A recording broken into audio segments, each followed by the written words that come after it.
तमाम राज्यों में, कैसे देखा जाए? देखिए, चुनाव तो लड़ना चाहिए राहुल गांधी को, और अपने आसपास के 2-4-5 लोगों को पार्टी से बाहर निकाल देना चाहिए, क्योंकि वो लोग बिल्कुल नहीं चाहते हैं कि राहुल की राजनीति कामयाब हो। देश की जनता ये चाहती है कि राहुल आगे बढ़ें।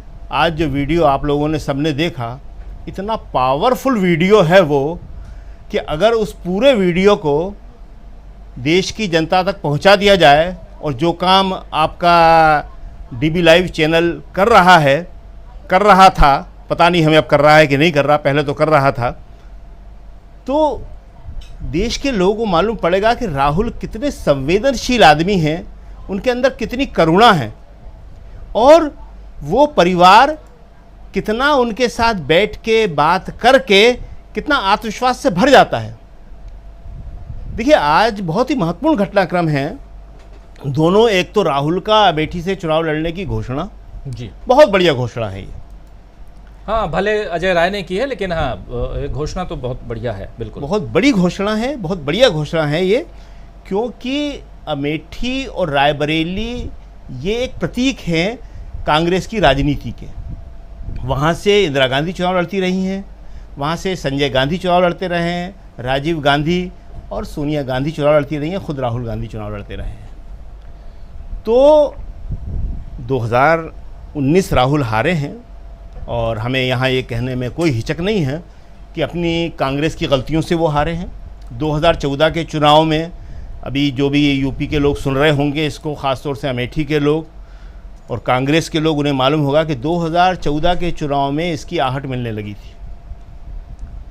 लेकिन उस वक्त प्रियंका ने एक बड़ा डिसीजन लिया और राहुल की और अपनी जायस में एक संयुक्त रैली निकाली थी जी, और उसका प्रभाव ये हुआ कि राहुल जो है वो चुनाव जीत गए थे, कम मार्जिन से जीते थे। लेकिन वहाँ पे जिन लोगों के भरोसे उन्होंने कांग्रेस छोड़ रखी थी, अपनी कॉन्स्टिट्यूंसी छोड़ रखी थी, उन लोगों ने कार्यकर्ताओं को बहुत नाराज़ किया, और आज देश भर में भी यही हालत है। राहुल चाहे जितना काम कर लें, प्रियंका चाहे जितना काम कर लें, खड़गे जी चाहे जितना काम कर लें, लेकिन अगर कार्यकर्ता घर बैठा हुआ है तो कांग्रेस का मैसेज कैसे पहुंचेगा? देखिए, जो टीवी चैनल हैं, जिसे गोदी मीडिया कहा जाता है, वो तो राहुल का मैसेज पहुंचाने से रही, सब देख रहे हैं, उससे तो कोई उम्मीद करना बेकार है। लेकिन जो यूट्यूब चैनल पहुंचा रहे हैं, उन्हें भी कुछ लोग नहीं पहुंचाने देते। हमें ये बात समझ में नहीं आती कि राहुल के साथ के लोगों में राहुल का विरोधी कौन है, जिसे महाभारत में शल्य के नाम से जाना गया था। आप जानते हैं कि जो कर्ण का पूरा आत्मविश्वास हर बार हिलाता रहता था, और पूरे युद्ध के दौरान वो जो है अर्जुन की तारीफ करता रहा और शल्य को अर्जुन से छोटा बताता रहा, ऐसा तो एक शल्य था जिसने कर्ण को हरा दिया। यहाँ तो शल्य भरे पड़े हैं जी। लेकिन राहुल की ताकत है, ये राहुल की हिम्मत है कि राहुल विचलित नहीं होते हैं। आज का जो वीडियो है वो इतना पावरफुल है, आप देखिए कि उसमें जो छोटी लड़की है वो कितने पहले सकुचाई लगती है, सामान्य जिस तरह की लड़कियां होती हैं, गांव से आई हुई है, यहाँ शहर में भी एक छोटे से मोहल्ले में रह रही है, लेकिन उसमें भी हिम्मत आती है, वो बाद में हंसती मुस्कुराती दिखने लगती है। वीडियो के लास्ट में अगर आप देखेंगे तो उस लड़की में कॉन्फिडेंस आपको दिखाई देगा। और रामेश्वर की जो पत्नी है, उनमें तो गजब का आत्मविश्वास है, वो बड़े आराम से बैठी हुई हैं, बात कर रही हैं। और ख़ुद रामेश्वर तो अपने आप में एक करेक्टर है ही है, हिंदुस्तान का, गरीबी का लेकिन मजबूती का, जो ये कहता है कि गरीब और गरीब होते जा रहे हैं और अमीर और आबाद, अमीर, बिल्कुल, ये सरकार कुछ कर नहीं रही है। तो इस वीडियो को हमारी अपनी पर्सनल राय ये है कि अगर दूसरे ये जो चैनल वाले हैं ये पैसा लेके भी दिखाने को तैयार हों, तो उन्हें पैसा दे के, जिसे क्या कहते हैं, स्पॉन्सर करना या जो भी कुछ होता है एड के तौर पे, ये पूरा का पूरा दिखाना चाहिए उन्हें, जिससे लोगों को मालूम पड़े कि राहुल के पास आके गरीब आदमी, आम आदमी कितना सहज होता है और कितना विश्वास लेके लौटता है। देश को आज यही तो चाहिए, और क्या चाहिए? हिंदुस्तान की जनता का आत्मविश्वास वापस आए, हिंदुस्तान की जनता ये सोचे कि वो अपनी गरीबी से, अपनी परेशानियों से लड़ सकती है, और उस लड़ाई में राहुल उनकी मदद कर रहे हैं। भाई दूसरे लोग भी करें, किसको एतराज़ है? हर पार्टी कर सकती है ऐसा, हर पार्टी करे तो देखिए देश में कितनी खुशहाली आती है। बिल्कुल। और गरीबों में कितना विश्वास आता है। तो ये आज का दिन कांग्रेस के लिए बहुत अच्छा है अगर कांग्रेस इसको समझे तो। और कांग्रेस अपने उसी धुन में रहती है, कांग्रेस चीज़ों को समझने से इनकार करती है, तो फिर कांग्रेस के लिए मुश्किलें अभी आसान होने नहीं जा रही हैं। जी जी। हुए लेकिन हमें ये लगता है कि अगर राहुल गांधी किसी तरह से अकेले आ भी गए तो उनके पीछे आए हुए उनके लोग उन्हें पकड़ के वापस ले जाएंगे। राहुल गांधी की यात्रा से पहले इतनी ही बड़ी 4000 किलोमीटर की 6 महीने की यात्रा दिग्विजय सिंह ने की थी। सबको मालूम है 2018 के मध्य प्रदेश चुनाव से पहले जिसके नतीजे में नर्मदा परिक्रमा जी, जिसके नतीजे में कांग्रेस ने 15 साल बाद मध्य प्रदेश जीता था। जब वो यात्रा शुरू हुई तो उससे जाने से पहले राहुल गांधी अध्यक्ष थे, कांग्रेस अध्यक्ष थे, तो मिलके आए दिग्विजय सिंह, उनसे सोनिया गांधी जी से मिलके आए, परमिशन ली जैसी कि औपचारिक होती है। और जब यात्रा शुरू हो गई तो सब लोग कहते थे कि राहुल जी इस यात्रा में शामिल होंगे। राहुल का ऑफिस भी कहता था, राहुल के करीबी लोग भी कहते थे, और होना भी चाहिए था। इतनी बड़ी यात्रा थी, पहली हिंदुस्तान की, उसी के बराबर राहुल ने अपनी दूसरी यात्रा की है अभी ये। उस वक्त जब दिग्विजय सिंह जा रहे थे तो वो राहुल से ये कह के आए थे कि आपको भी ऐसी ही यात्रा पे निकलना चाहिए। मैं नर्मदा परिक्रमा कर रहा हूँ लेकिन आपको भारत परिक्रमा करना चाहिए। खैर, तो वो 6 महीने की यात्रा दिग्विजय सिंह की पूरी हो गई। कांग्रेस के लोगों ने राहुल को 1 घंटे के लिए भी उस यात्रा में नहीं जाने दिया। पहले तय हुआ 3 दिन में के लिए जाएंगे, 2 दिन के लिए जाएंगे, 1 दिन के लिए जाएंगे, लेकिन 1 मिनट के लिए भी राहुल गांधी नर्मदा यात्रा में शामिल नहीं हुए। ये है कांग्रेस, इसका नाम। आशावाद बहुत अच्छी चीज़ है, हम सब आशावाद रखते हैं, रखना चाहिए। सब लोग चाहते हैं कि गरीबों की ज़िंदगी में खुशहाली आए। वो काम कांग्रेस इसलिए कर सकती है, कांग्रेस की नीतियाँ ऐसी हैं, कांग्रेस के विचार और सिद्धांत ऐसे हैं। राहुल गांधी और ये परिवार जो है, इसके दिलों में जनता के लिए बहुत इज्जत है और बहुत जगह है, संवेदना है। लेकिन कांग्रेस के लोग वो ही हैं जिनसे सोनिया गांधी यूपीए के टाइम में 10 साल लगातार कहती रहीं अपने सारे मंत्रियों से और कांग्रेस संगठन में बैठे हुए बड़े बड़े पदाधिकारियों से कि जनता के बीच जाओ, कार्यकर्ताओं से मिलो, मगर कोई नहीं गया। परिणाम 2014 में ऐसी हार हुई किसी को यकीन नहीं था। 44 सीटें, कम से कम 100 आना चाहिए थी। बिल्कुल। लेकिन खुद कांग्रेसियों ने इस बात को इंश्योर किया कि हम जो हैं 50 से नीचे पहुंचे, और उन्होंने पहुंचा दिया। देखिए, चीज़ें जो हैं बहुत मुश्किल हैं। कांग्रेस इस बात को समझने को तैयार बिल्कुल नहीं है कि उसका मुकाबला मोदी जी से है। मोदी जी जो है 1000 साल की बात कर रहे हैं, 50 साल की बात कर रहे हैं। 2047 का प्लान तैयार है,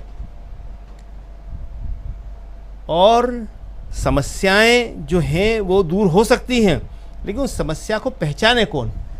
अभी जिस वीडियो की बात कर रहे हैं राजीव जी, और राजीव जी ने हमेशा ही दिखाया है, इनके चैनल ने हमेशा ही दिखाया है, वो वीडियो दिखाया तो उसमें रामेश्वर एक बात कह रहा है। अब कांग्रेस के कितने लोगों ने पकड़ी होगी हमें नहीं मालूम, लेकिन हम बताते हैं। वो कहता है कि मुझे ब्याज देना पड़ता है, ब्याज मुझे मारे डाल रहा है। लड़की की शादी के लिए जितना हम सुन पाए, जल्दी जल्दी में शायद बड़ी लड़की की शादी करी है उसने, उसके लिए उसे कर्ज उठाना पड़ा है मार्केट से, और उस पर वो कह रहा है कि ब्याज मारे डाल रहा है। अब हम यहाँ याद दिलाते हैं कि ये परिवार और कांग्रेस कैसे काम करती थी।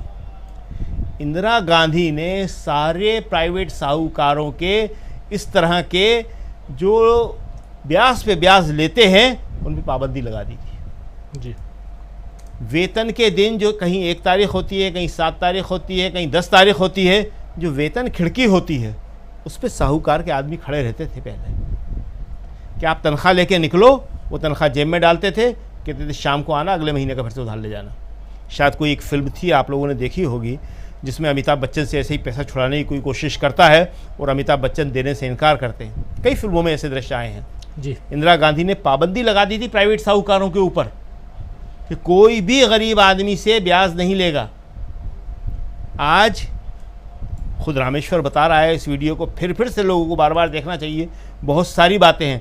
इसी वीडियो के ऊपर एक 3 घंटे की फिल्म बन सकती है पूरी की पूरी, एक अच्छा प्रोड्यूसर बना सकता है। इसमें इतनी भावनाएं हैं, इतनी सच्चाई है, इतने रंग हैं इस वीडियो के अंदर। इन परिवार के 3 लोग 3 एकदम डिफरेंट भूमिका में हैं। जो रामेश्वर की पत्नी है, उसके अंदर एक महिला का कॉन्फिडेंस अलग नज़र आता है, जो हिंदुस्तान की सारी महिलाओं में है। हिंदुस्तान की महिलाओं के अंदर एक गजब आत्मविश्वास होता है, उस आत्मविश्वास को आगे बढ़ाया जाना चाहिए। देखिए, वो जो है राहुल और रामेश्वर जी हाथ से आराम से खा रहे हैं, और वो महिला बड़े आराम से फोक से लेके फ्रूट खा रही है। अपनी बेटी जब उसके पास जाके राहुल बुला लेते हैं, बाप बुला लेते हैं, बात करती है, वो उसे वापस बुला लेती है। उसकी आप मुस्कुराहट देखिए, उसमें क्या गजब का कॉन्फिडेंस है। ये आसान चीज़ें नहीं है, ये समाज विज्ञान की भी चीज़ें हैं, मनोविज्ञान की भी चीज़ें हैं, और जीवन के अनुभव की भी चीज़ें हैं। जिसने गाँवों को देखा हो, स्मॉल टाउन जिसे हम कहते हैं, कस्बे जिसे कहते हैं, उनको देखा हो, बड़े शहर देखे और महानगर देखे हों, क्या फ़र्क होता है, किस तरह लोगों के जीवन में परिवर्तन आता है, ये परिवार उसको समझता है। इसीलिए ये लोग नेहरू का इतना विरोध करते हैं। नेहरू से लेके इंदिरा गांधी, राजीव गांधी, राहुल गांधी, इनके अंदर प्रेम तो है ही गरीब के लिए, लेकिन वो एक समझ, जिसे बेसिक समझ कहते हैं, वो भी है कि हिंदुस्तान किस तरह का मुल्क है, किस तरह की यहाँ की जनता है, कितनी यहाँ विविधताएँ हैं। इसीलिए राहुल मणिपुर जाते हैं, इसीलिए 4000 किलोमीटर की यात्रा करते हैं। तो खैर, बातें बहुत सारी हैं, लेकिन सबसे बड़ी बात इसमें इम्पॉर्टेंट ये है कि ये लड़ाई को अगर कोई भावुक होकर ये सोचता है कि 2024 में बड़ी आसानी से मोदी जी को हरा देगा, तो वो चाहे कांग्रेसी हो, चाहे कांग्रेस के समर्थक हो, उन्हें इस बात की कोशिश करना चाहिए कि राहुल गांधी कैसे मजबूत हों।